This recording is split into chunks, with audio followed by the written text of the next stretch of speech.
Buenas tardes, bienvenidos una tarde más a las actividades del Centro de Estudios, a las conferencias, a los ciclos de conferencias.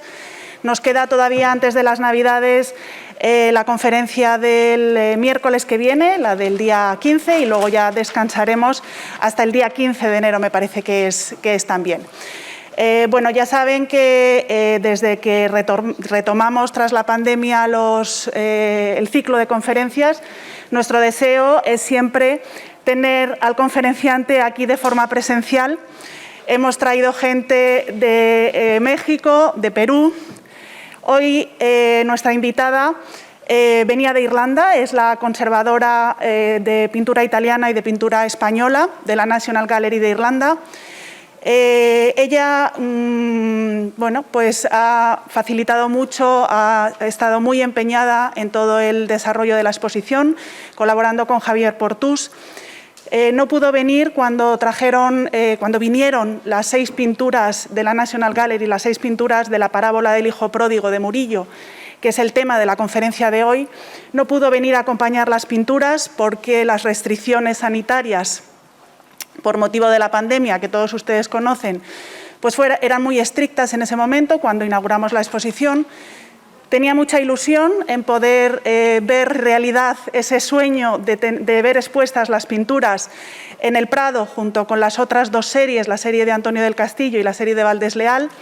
Empezamos a organizar esta conferencia desde hace muchísimo tiempo, teníamos todo preparado, todos los billetes organizados, y ayer las restricciones sanitarias, el gobierno irlandés aumentó esas restricciones sanitarias, tienen unas cifras bastante altas y nos comunicaron que no podía viajar. Lo fácil hubiese sido suspender la conferencia. Sabemos que bueno, pues todos ustedes son un público muy fiel, nosotros nos debemos a nuestro público. Hicimos todo lo posible en unas pocas horas para ver si podíamos hacer una conexión en directo. Esta conexión en directo no fue posible porque no les podíamos garantizar la calidad que nosotros siempre queremos, y les vamos a ofrecer una conferencia que da ella misma, pero que es a través de la pantalla. Es decir, no la tenemos aquí sentada, no la tenemos aquí hablando, pero la conferencia ella la tenía preparada, ya digo, con muchísima ilusión. Es una pena no poder transmitir, que no pudiésemos transmitir todos esos conocimientos. Nosotros sabíamos que además muchos de ustedes, aunque nosotros pusiésemos en la página web que la conferencia se había suspendido, muchos de ustedes no se iban a enterar, se iban a desplazar hasta aquí. Y ya les digo que en ese sentimiento que nos mueve, que es el servicio público y el poder estar con ustedes, que son el público tan fiel que siempre viene con nosotros, pues tenemos la conferencia. Van a poder escuchar a Aoife Brady, que es la conservadora, es el nombre de esta persona, conservadora de arte italiano y español de la National Gallery de Irlanda. Ella es doctora en Historia del Arte por el Trinity College de Dublín. Ha realizado labores de conservación en la National Gallery de Londres y en el Departamento de Pintura del Museo Paul Getty de Los Ángeles. Sus principales líneas de investigación se centran en el estudio de técnicas, de materiales y de procedimientos de trabajo en los estudios de los artistas, principalmente enfocado a la pintura española e italiana del siglo XVII. Su último proyecto de comisariado ha sido una exposición sobre Sorolla titulada Maestros españoles de la luz, en colaboración con la National Gallery de Londres. También ha colaborado en esta exposición junto con Javier Portús, esas 6 pinturas, que además es fruto de un proyecto, de una relación entre las 2 instituciones, porque cuando se restauran las pinturas, los restauradores de aquí del museo ayudan y aconsejan la mejor forma de hacerlo. Ella habla también de la relación de las pinturas, de la restauración, de las pinturas, y actualmente está trabajando en una gran exposición sobre la viña Fontana, que tendrá lugar en Dublín en el año 2023. Está prevista para mayo del 2023. Así que, bueno, pues reiterándoles nuestro agradecimiento. Sabemos que no es lo ideal También les digo que hemos tenido mucha suerte de que hayamos podido desarrollar todo este ciclo contra viento y marea, eso se lo aseguro. Tanto los técnicos, Sergio, ayer tuvimos momentos críticos en los que estuvimos a punto de tirar la toalla y pues hicimos el esfuerzo para poder mostrarles, incluso ella hizo la grabación para poder estar aquí con nosotros. También Amaya Bravo, que la tenemos en la traducción, nos va a ayudar a que podamos entender sus palabras. Así que, sin más, pues les dejo con Brady, que nos va a hablar de la serie, de las 6 pinturas de la serie del Hijo pródigo de Murillo. Muchas gracias. Hello and welcome.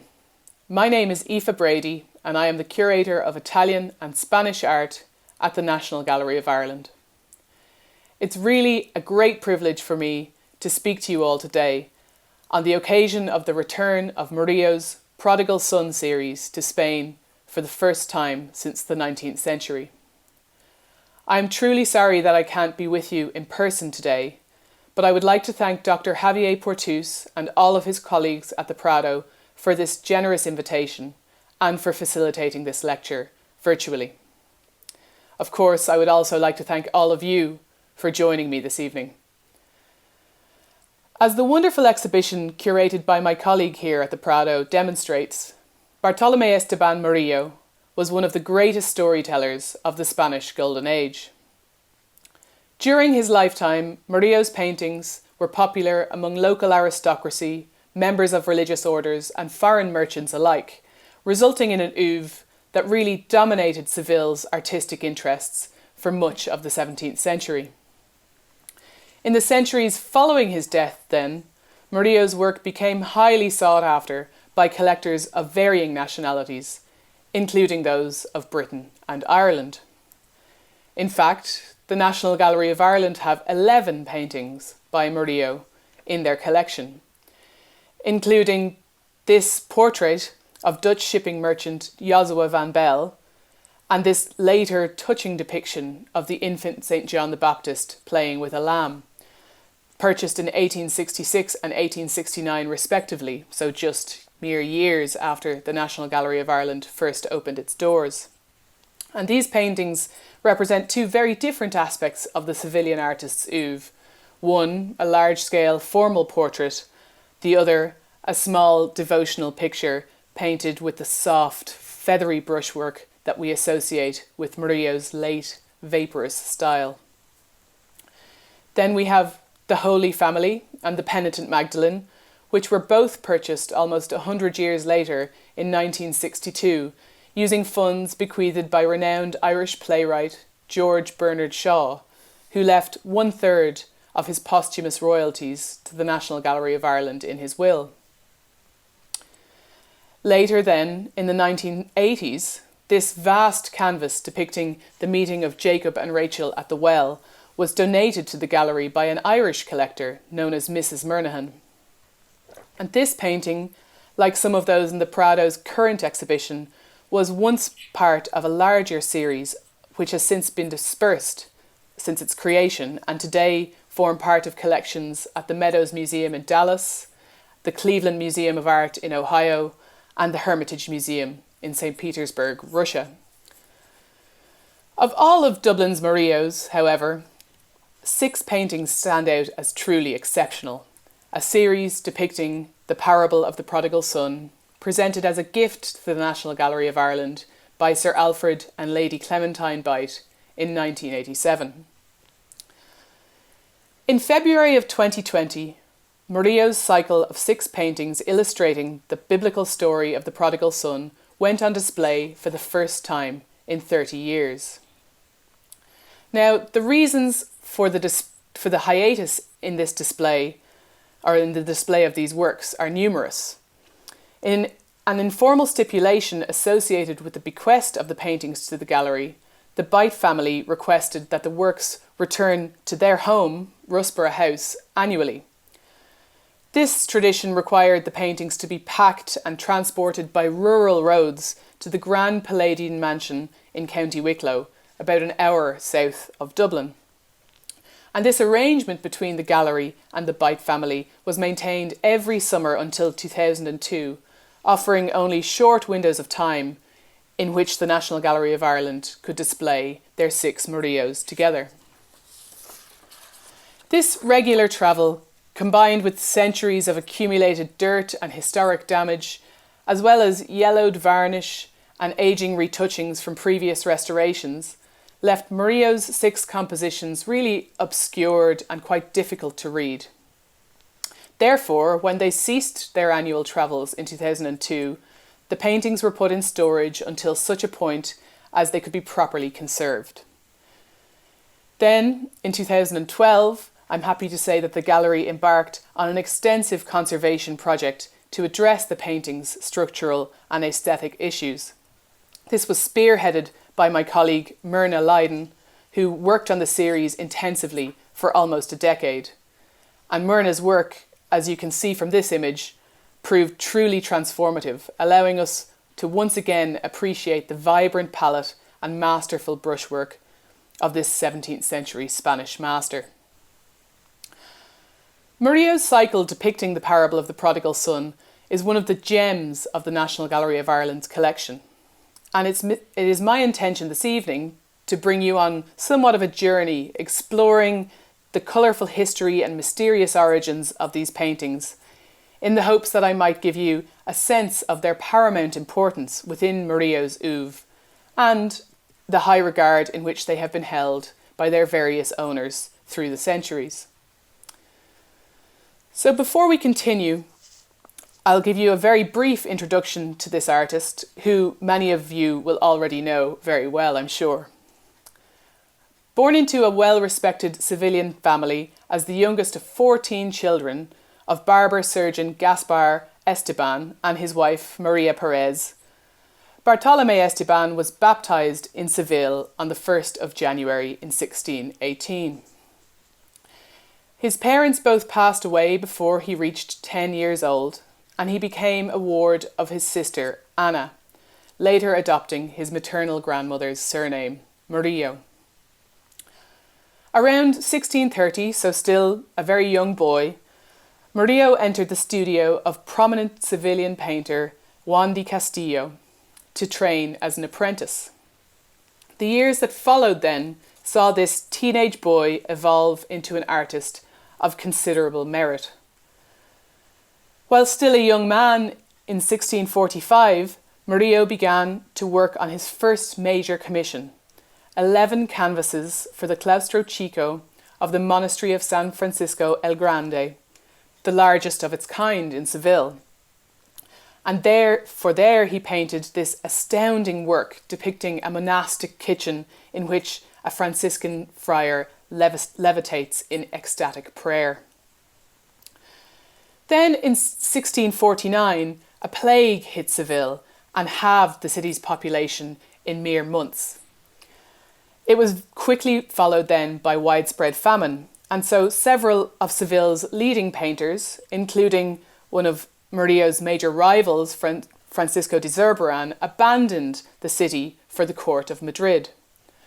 Murillo, on the other hand, remained in Seville and continued to build his success with private patrons and collectors whose fortunes remained uninterrupted by the events of preceding years. By the 1660s, Murillo was at the height of his career, occupied with major commissions for Seville's Church of Santa Maria la Blanca, the Capuchin Monastery, and also for the Church of the Brotherhood of Charity, which we're going to talk more about later on. The Prodigal Son series has been dated to the 1660s, this very prolific decade in the artist's career, based on the painting's distinctive palette and brushwork.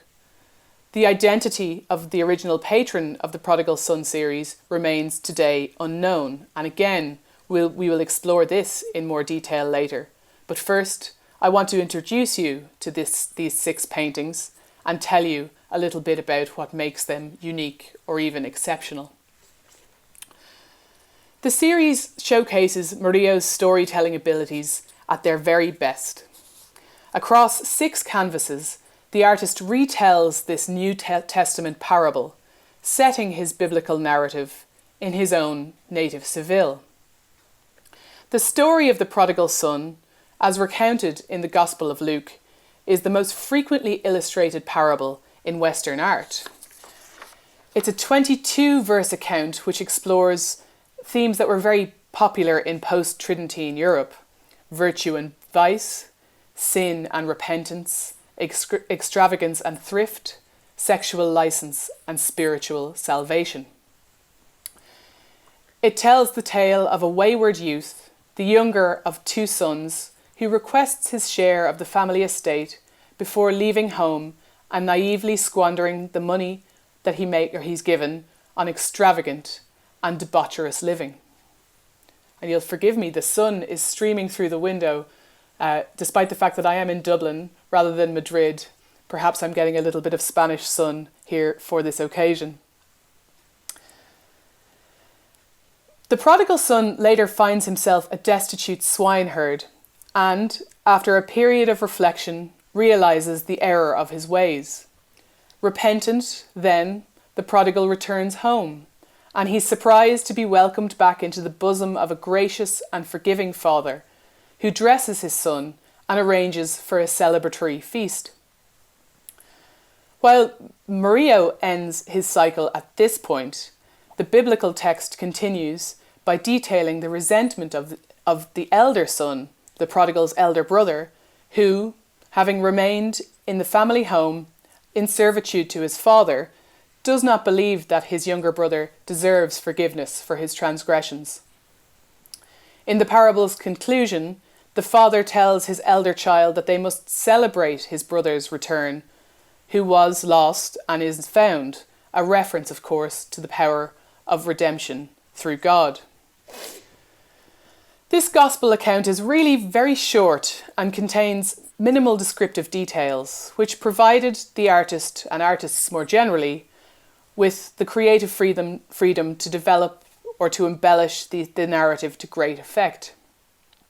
And the result, in Murillo's case, is a unified cycle, beginning with the prodigal's father prematurely releasing inheritance to his son, and culminating with the dramatic return of the son into the open arms of his merciful parent. So what makes the series unique? Well, the Prodigal Son series is exceptional in many ways. Dated, as I said, based on their style, the 6 paintings display the fluid brushwork, masterful sfumato, and luminous palette that we associate with Murillo's artistic maturity, his technique having achieved a certain refinement following a visit to Madrid's court late in 1658.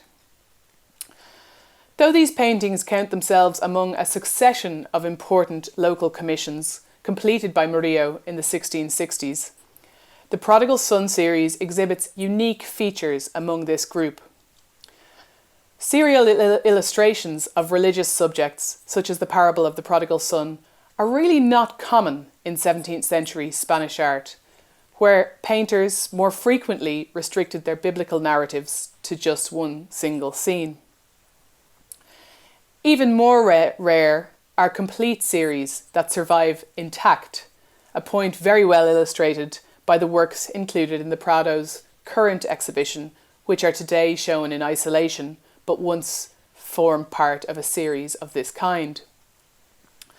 The National Gallery of Ireland's Prodigal Son series is, in fact, the only intact narrative cycle painted by Murillo, the only one to survive in a single collection, and it's one of just 2 narrative cycles that the artist ever made.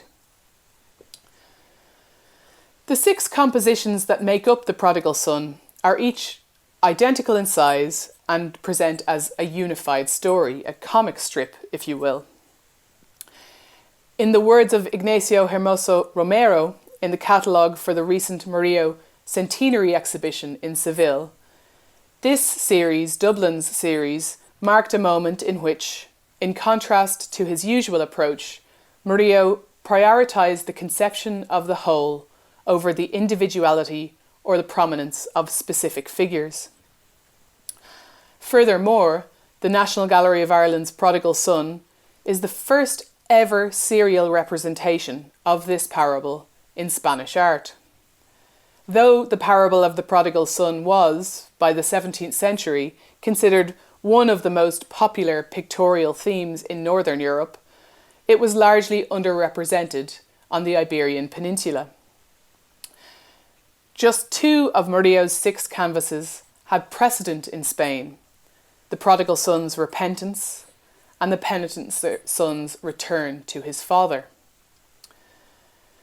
Murillo is therefore considered to be the first Spanish artist to have illustrated the other 4 scenes which complete this series: the prodigal son receiving his portion or his inheritance, the departure of the prodigal son from his family home, the prodigal son feasting with harlots, and the prodigal son driven out of the brothel.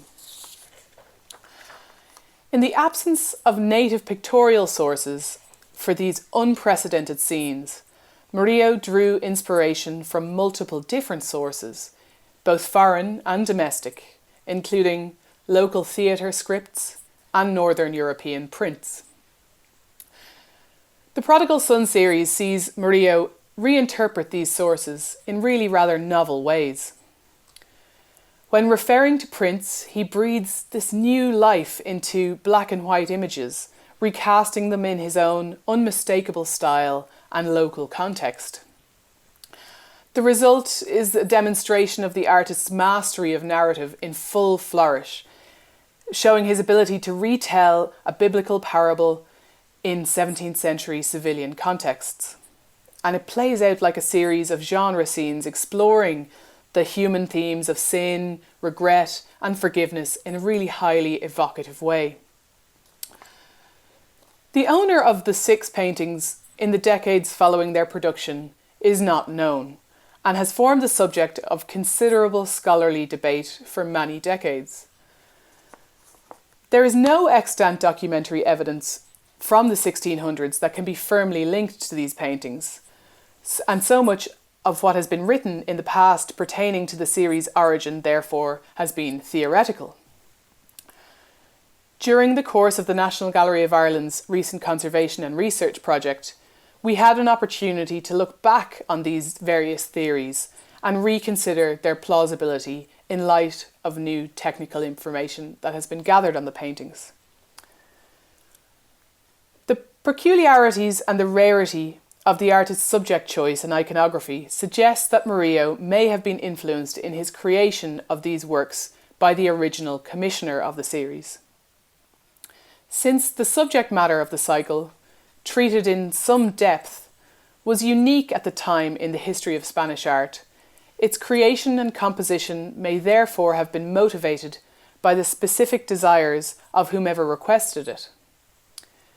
The theory that Murillo's break from tradition in the serialization of this parable, as well as the pictorial language that he used, might have originated from the patron of the series and their desires, is a notion with some precedent. 17th century Spanish patrons, in fact, often dictated the design, the subject matter, the iconography of artworks that they commissioned.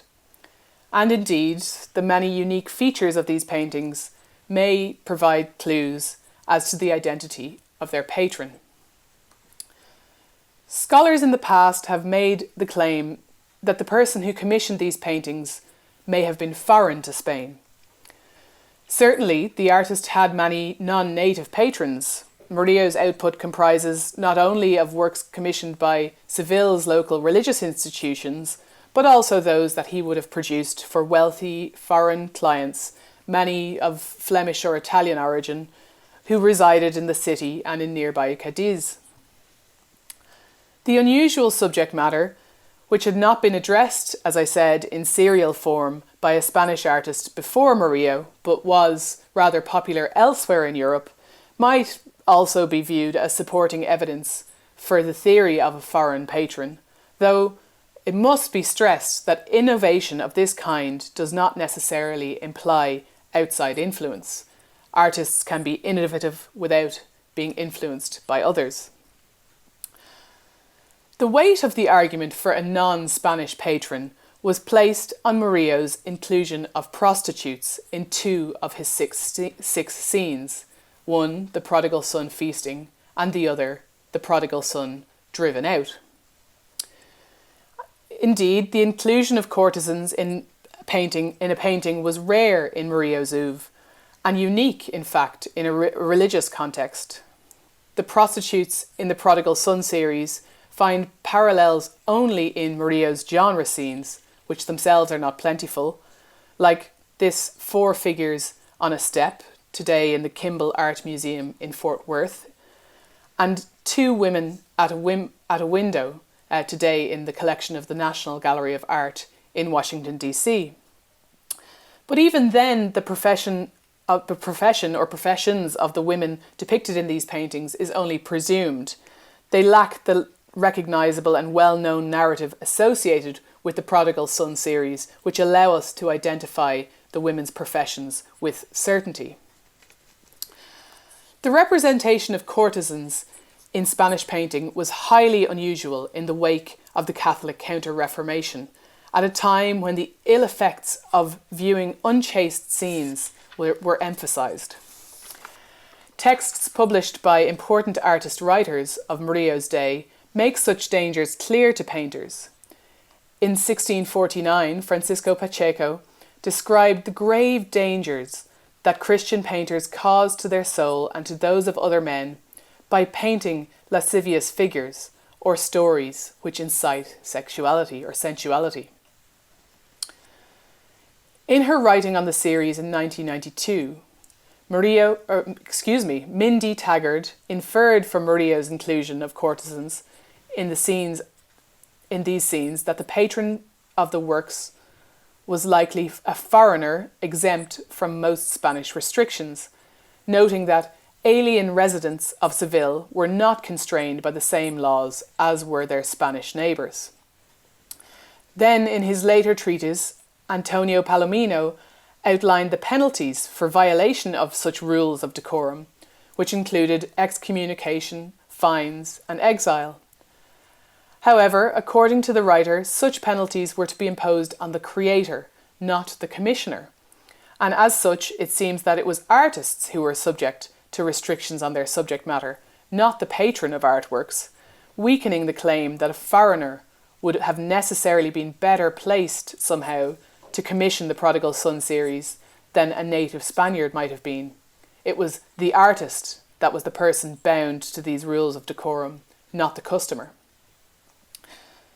Though the illustration of prostitutes in a biblical context might indeed have upset civilian sensibilities, the extent to which the advice and punishments recounted by Palomino and Pacheco was enforced on artists remains really quite unclear, and evidence of the imposition of fines or otherwise for breaches of decorum in painting on artists has not been found.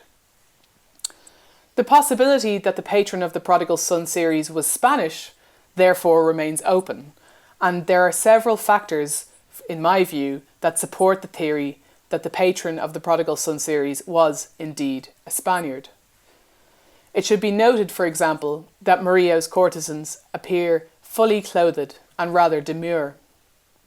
Though precedent for these compositions existed in paintings and prints from other European countries, particularly in Dutch and Flemish art, where the subjects of the prodigal's feast and his expulsion from the brothel were frequently exploited for their erotic possibilities, Murillo's approach is really comparably rather restrained.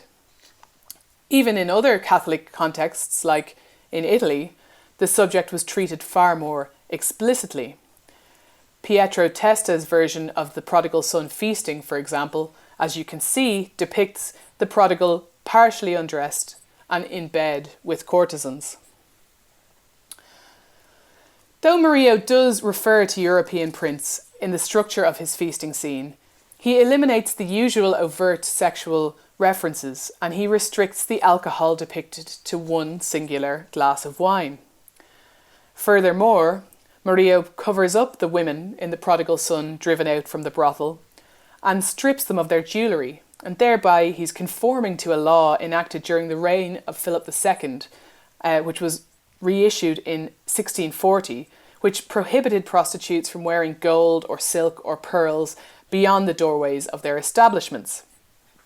So Murillo's attention then to prevailing values of decorum in 17th century Spain led the painter to lend an unusual air of modesty to two scenes described, and I quote, as wild in the biblical parable, and brought them closer then to what might have been deemed appropriate for a patron in Seville, a civilian patron, particularly one who might have commissioned them for a private residence. Despite the care, then, that Murillo took in his depictions of prostitution in The Prodigal Son Feasting and The Prodigal Son Driven Out, it's quite possible that the paintings were still considered offensive by civilians. And technical analysis, in fact, demonstrates that this may indeed have been the case. The technical analysis also supports the notion that the works may have been originally owned by a native. Both of these compositions suffered substantial losses to their paint layers, which, during conservation treatments, presented as vertical strips of damage running through their centres, as you can see here. Only The Prodigal Son Feasting and The Prodigal Son Driven Out exhibit such damages, so there's no such losses noted on any of the other four works. And these damages suggest that these two paintings were removed from their stretchers, from their wooden stretchers, and rolled at some point quite early in their histories, while the other four were left undisturbed wherever they might have been. Now, since these are also the only two paintings in the series that depict prostitution, it may very well be the case that they were removed from display for periods of time due to their immodest subject matter. When we consider that these potentially offensive images of courtesans may have been hidden from sight very early in their history, they no longer conflict, or their subject matter no longer conflicts, with the theory that they were commissioned by a civilian native. Now, issues of decorum aside, it's quite difficult to marry the idea of a foreign patron with other elements of the iconography in each of the 6 paintings that make up the Prodigal Son series. Without doubt, one of Murillo's greatest visual sources for this series was what he saw around him, contemporary civilian life. The artist does refer to foreign pictorial sources, but only in the absence of Spanish variants, and he reworked these sources in keeping with civilian tastes by imbuing his compositions with elements that are quintessentially Spanish. In The Prodigal Son Feeding Swine, for example, he includes these black Iberian pigs, a native domesticated breed from which the prized jamón ibérico is still produced today. Then in other scenes, he makes references to traditional Andalusian costume, furniture and silverware, including the bell-shaped salt cellar and decorative jug that you can see here in The Prodigal Son Feasting, which correspond directly to civilian metalwork designs of the period. He also makes repeated reference to the works of civilian playwrights, adding an additional layer of Spanishness to his compositions. While unusual as a painted subject in Spain, the parable of the prodigal son was one of the most common themes in contemporary theatre, in the autos sacramentales, a genre of Spanish dramatic literature that reached peak popularity in the 1600s. Murillo demonstrates really keen awareness of the Golden Age Spain in many of his paintings. So, in the absence of native pictorial options, the painter was drawing directly from Spanish theatre scripts. And details such as this solo glass of wine, illustrated in The Prodigal Son Feasting, which I was very pleased to see made the front of the Prado's catalogue for this exhibition. This detail is unique to Murillo's interpretation of the parable, to his painted interpretation of the parable, and it deviates from the printed compositions to which he frequently refers. The lone glass of wine held by the prodigal in this scene, which differs, as I said, from the raucous parties depicted by other artists when painting the prodigal feasting, carries a really special symbolic value in a theatrical script for one such stage performance of the prodigal son, as the wine of forgetfulness, which robs the young man of his inhibitions and encourages his demise. So this emphasises the role of alcohol in the prodigal's downfall. Now, such a specific and yet very subtle allusion to local theatre would surely only have been appreciated by a Spanish native. Though in the latter part of his career, many of Murillo's patrons were of Italian or Flemish origin, his clients remained principally civilian. So in the absence of documentary evidence, it's quite difficult to single out a specific local customer as the potential recipient of the Prodigal Son series. But it's worth exploring a suggestion that has been posited by scholars of the past and yet remains unproven, that the person responsible for this commission was Miguel de Mañara, who, during Murillo's lifetime, became president of the charitable brotherhood of the Caridad in Seville. The wonderful and infamous life story of Don Miguel de Mañara demonstrates alignment with that of the prodigal son. Born into a wealthy family, as a youth, Don Miguel notoriously, and according to his will, in fact, admittedly, led a life of debauchery and excess. Following the premature death of his sister and his two older brothers when he was just a child, and then the passing of his father in 1648, Mañara found himself as the head of his family at just 21 years old. His mother then died 4 years later. With this newfound burden of responsibility on his shoulders, Mañara reportedly married, repented, and completely reformed his former lifestyle, devoting his time and his money then to charitable work. In 1661, his young wife tragically died, sending him deeper into self-reflection. He then applied for membership to the Brotherhood of Charity on the 8th of September 1662, and though the Brotherhood was originally hesitant to accept him due to his problematic past, by 1663 he had been unanimously elected president of the Caridad. So this is really the ultimate story of a reformed sinner. So examination of Juan de Valdés Leal's two paintings, the hieroglyphs of the four last things that you can see here on screen, which were commissioned by Mañara for the Brotherhood's chapel, has demonstrated that the works were originally inspired by Mañara himself. Passages in Don Miguel's book, The Discourse on Truth of 1671, align incredibly closely with Valdés Leal's hieroglyphs, and this has been used to firmly establish Mañara as the author of the painting's iconography. And this thereby demonstrates that it would not have been unusual for Mañara to personally guide an artist's iconographical language. It's been recognised that, to some extent, in fact, the iconography that Mañara prescribed for the hieroglyphs reflect his own very personal obsession with death, having suffered the loss of his family. So it's not beyond the realms of thinking, therefore, that Mañara might have been the commissioner of paintings with subjects with which he felt a very personal connection, like the parable of the prodigal son. In Murillo's case, the biblical narrative may have been adjusted to better align with Mañara's life story. The biblical account of the prodigal son concludes by detailing the resentment of the prodigal's elder brother, who is jealous of the generous treatment afforded to his wayward brother upon his return. Murillo does not focus on this element of the narrative at all, despite depicting other unusual or unconventional scenes. Perhaps then again, this is relevant to the patronage of the series. If indeed Mañara is the person depicted in the series, or the person who influenced the iconographical language of the series, it may be that this part of the parable's theme, that ending, seemed irrelevant to his own life story, given the untimely death of his own brother.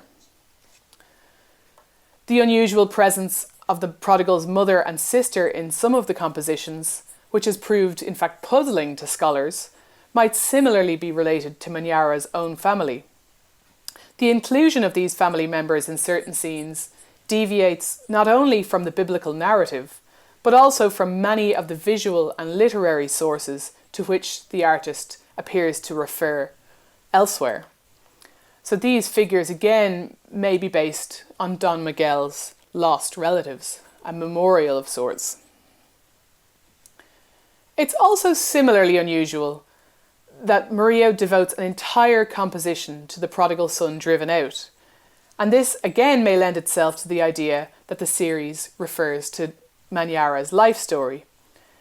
Here on the left-hand side, just hidden in the shadows, you can see an aged procuress staring menacingly into the eyes of the young prodigal. The inclusion of such a figure in this episode of the parable is completely unique to Murillo and has been taken to represent the moment of the prodigal's spiritual awakening, so a reference to the dramatic turn, perhaps, that Maniara's own behaviour reportedly took, a personal awakening that, by all accounts, was very dramatic and intense. It is not only Maniara's biography that links him to the Prodigal Son series. Murillo himself applied to join the Brotherhood of Charity in 1660, but waited a full 5 years for acceptance, since, as a painter, his social status did not make him a desirable candidate to the wealthy group.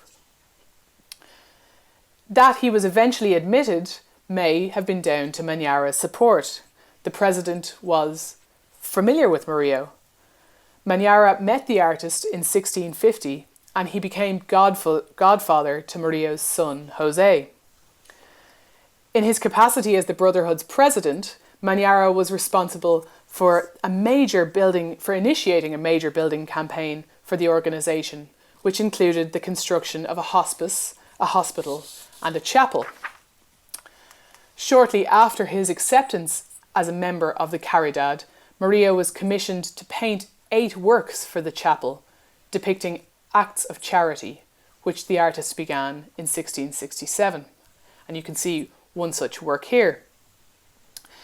Stylistically, the Prodigal Son series can be dated to the years immediately preceding the works for the Caridad chapel, one of which also, as you can see, illustrated the return of the prodigal son. The comparative rapidity with which Murillo painted Dublin's Prodigal Son series, evident in the fluid brushwork and exposed ground layers in the paintings, versus the highly finished paintings for the Caridad chapel, suggests that Murillo may have painted them quickly for Maniara in an effort to impress the president or the Brotherhood as a whole, maybe to win the commission or to gain their favour and thereby membership to the confraternity. Maniara's appearance has also been used to support his identification as the patron of the series. Rosemary Mulcahy observed that Maniara's portrait by Valdez Leal, which you saw earlier, shows a man with similar, if older, features to Murillo's prodigal son. And to me, the likeness is readily apparent, if not uncanny. Certainly, Murillo could simply be painting a figural type here, although Dublin's prodigal and his features are somewhat distinctive and indeed maybe unique from those of the son that he paints in the later Return of the Prodigal Son, which was part of the commission for the chapel of the Caridad, leaving us to wonder if this contrast between the two men's facial features came about through the use of Maniara as a model for his earlier prodigal. The final question to be addressed in this context, in this discussion of the identity of the original commissioner of the Prodigal Son series, is why no documentary evidence pertaining to the origin of these 6 works has yet been discovered. Well, if these paintings were indeed a personal commission made by Maniara, or perhaps a gift from the artist, it's entirely possible that they were not known to the wider community, or recorded in inventories of the time. Their size, considerably smaller than those made for the Caridad chapel, for example, suggest that they were destined for a private domestic space and may not have been on public view in the years following their creation, thereby remaining unknown to the general public. Though we may never be able to determine the original location of these paintings with absolute certainty, we must not infer from this lack of documentation a lack of importance. And the series' later provenance, which saw it in the possession of a host of illustrious owners, attests to the high regard in which these works were held through centuries of their history. So, having outlined a theory regarding the origin of the paintings, I want to conclude my lecture today by telling you, in brief of course, the story of the painting's more recent history, which is really quite extraordinary and will explain to those of you who are curious how 6 Spanish masterpieces ended up in grey and rainy Dublin. We can really only theorise about the location of the paintings in the 17th and the 18th centuries. So it's not until 1800, around 1800, almost 120 years after the artist's death, that we can determine the ownership of Murillo's Prodigal Son series with certainty, and they were at this point in the collection of the 5th Marquis de Narros in Zarús. A series of letters recently published by Pedro Martínez Plaza demonstrates that from 1846, if not before, the works had been transferred to the possession of a local collector in the Basque country, from whom they were then acquired by a young and highly enthusiastic Federico De Madrazo. Madrazo was an artist who, like his father José, would later become director of the Museo del Prado. Eager to impress his father, Federico purchased these works while he was on holiday in the Basque country. His father José advised him not to speak with anyone about the matter so that others would not know about the opportunity. As a result, Federico reportedly negotiated a very low price for the 6 Prodigal Son paintings by concealing his interest, his true interest, in these beautiful and valuable objects.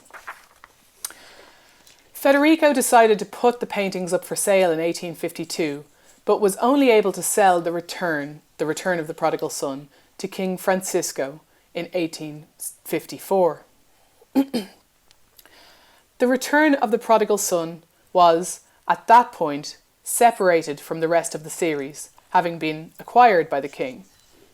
And documents of the time suggest that this painting was purchased specifically as a gift to be given from Queen Isabella II to Pope Pius IX, a gift fit for a pope.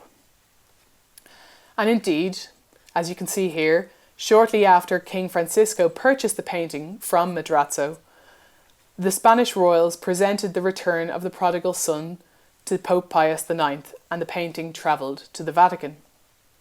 And a wax Vatican seal that you can see here is visible on the reverse of this painting in the bottom right-hand corner, applied directly to the canvas. So it proves this illustrious provenance.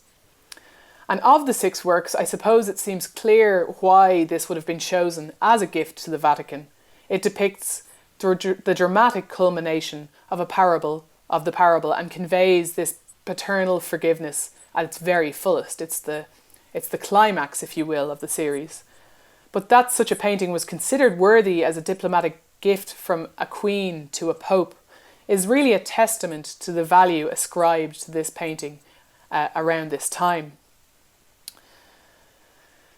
Then later, around 1856, the remaining 5 paintings from the series, less the return of the Prodigal Son, were purchased from Federico de Madrazo, who still had them, by wealthy politician and businessman José de Salamanca, who later became the 1st Marquis de Salamanca.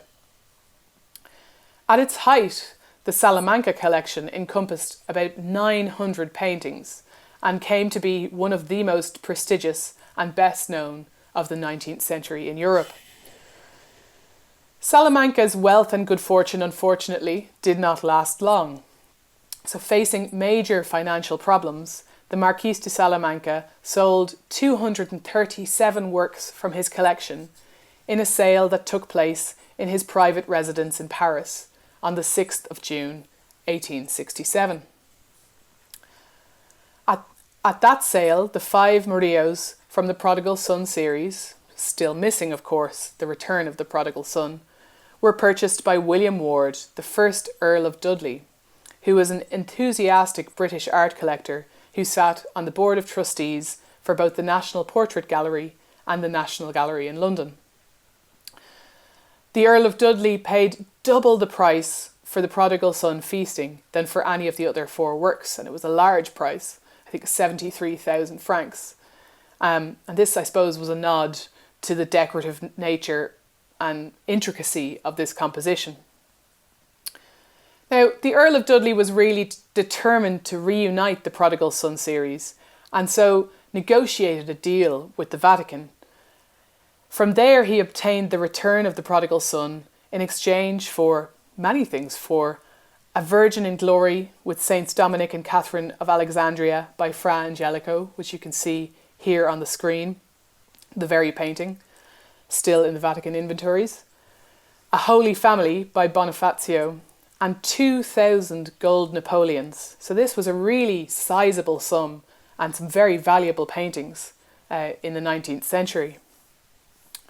The value placed on Murillo's the culminating work by the Earl of Dudley, or more to the point maybe on the series being intact, is really quite clear. It was fundamentally important to him to have all 6 works reunited again. And this newly intact series was displayed in his London mansion, Dudley House.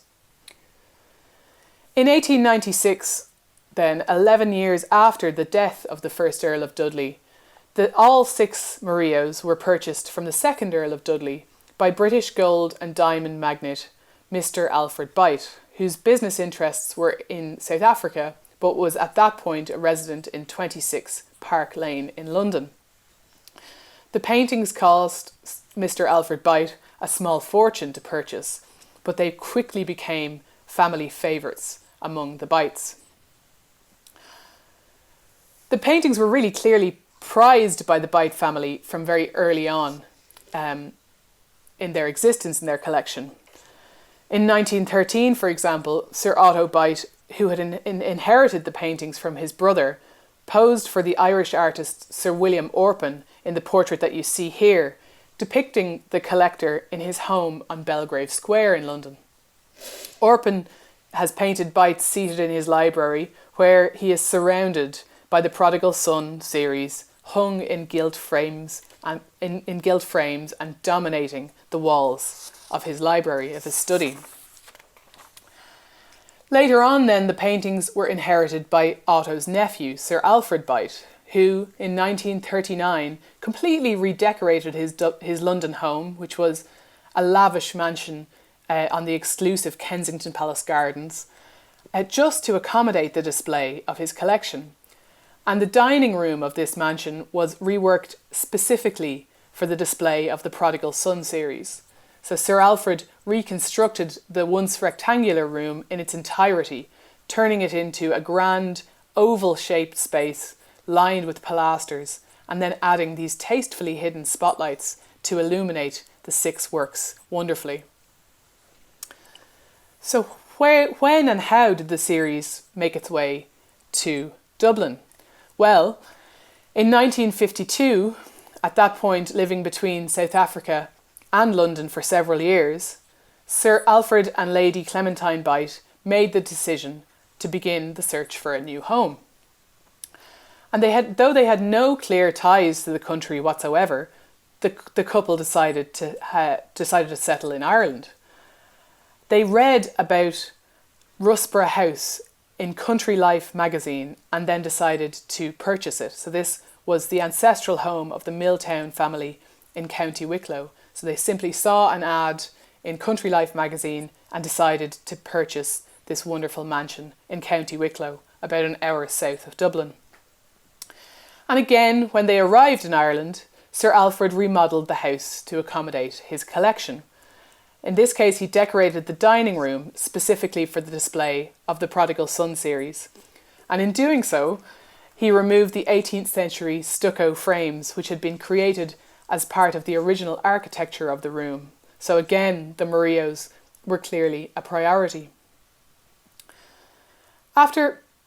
Over the years, and after a number of concerning incidents, including a boiler fire in the basement of Rosberg, and with the family still travelling to South Africa annually, in the 1960s, the Bytes began to think about the long-term safety of their paintings.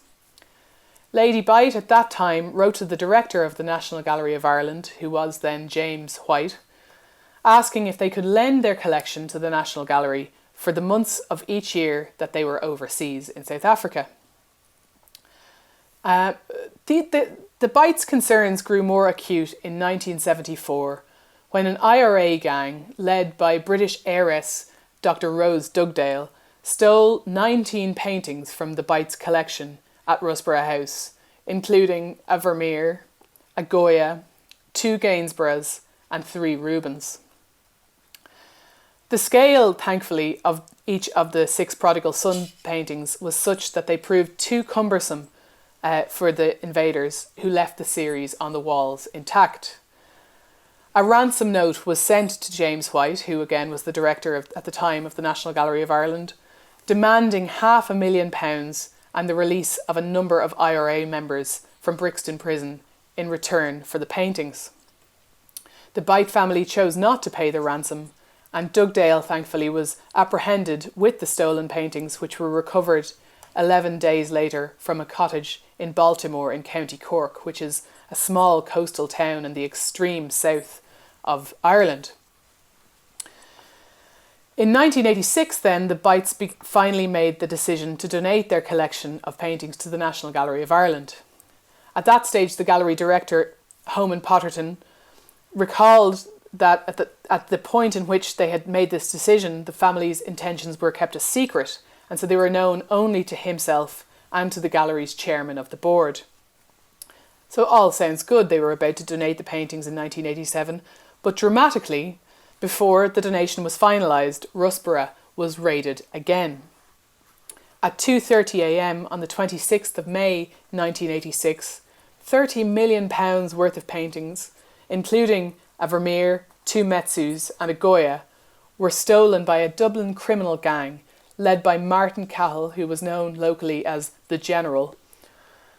The Murillos again thankfully remained untouched, safely on the walls of Rosberg House. A huge international police operation was mounted to recover the missing collection, and most were later found in Britain and Belgium, one in a dramatic sting by police in Turkey, where 3 men were arrested smuggling a Metsu painting into the country.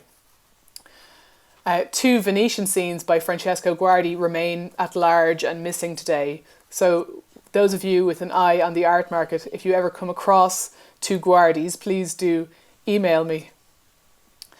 So then in 1987, despite the ongoing investigation into the robbery of some of their most priceless and valuable artworks, Sir Alfred and Lady Byte decided to proceed with the donation, gifting 17 priceless paintings from their collection at Rosberg to the National Gallery of Ireland. The donation included their beloved Prodigal Son series, and this gift interestingly marked the first time ever that a gallery worldwide had received a donation of paintings of unknown whereabouts, with many of the outstanding works still missing at that time. Following their donation to the gallery, the 6 paintings comprising the Prodigal Son series were lent to Rosberg annually for their summer opening until 2002. They were the only works from the Byte family donation to return to Rosberg, so once again attesting to the special status of this series among a collection of really outstanding masterpieces.